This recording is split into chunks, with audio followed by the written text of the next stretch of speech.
እንዳትናቁ ከፈለጋችሁ እግዚአብሔርን አክብሩ። እውነቴን ነው የምነግራችሁ። ሰዎች እንዲያከብሯችሁ ስለለፋችሁ አያከብሯችሁ።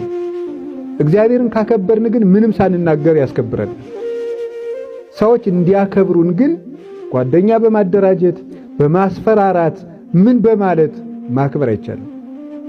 ሰው ተገዶ ካከበረ ዘወር ብሎ ያዋርዳል። ወዶ ካከበረ ግን ክብሩን የሚቀንስበት የለም። ስለዚህ ምንድነው የሚያደርገው? መወደድ፣ ባለሟልነት፣ ግርማ የሚሰጠው እግዚአብሔር መታየትን፣ መደመጥን፣ መፈራትን፣ መወደድን፣ መከበርን፣ መዘመድን፣ ዘመድ ዘመድ መባልን፣ በየሄዱበት ወዳጅ ወዳጅ መባልን የሚሰጥ እግዚአብሔር ነው። በየሄዱበት መጠላት የሚመጣው ደግሞ ከየት የተነሳ ነው?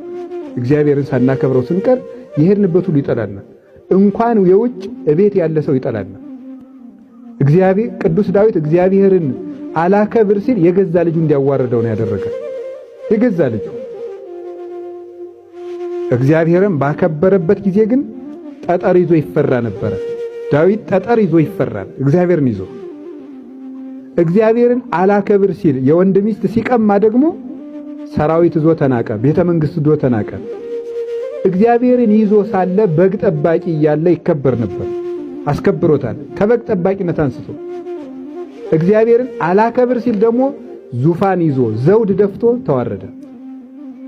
ስለዚህ የሚያስከብረን እግዚአብሔርን መያዝ ወገኖች። እግዚአብሔርን ይዘን ከዞርን የትም እንከበራለን፣ የትም ዘመድ አለ።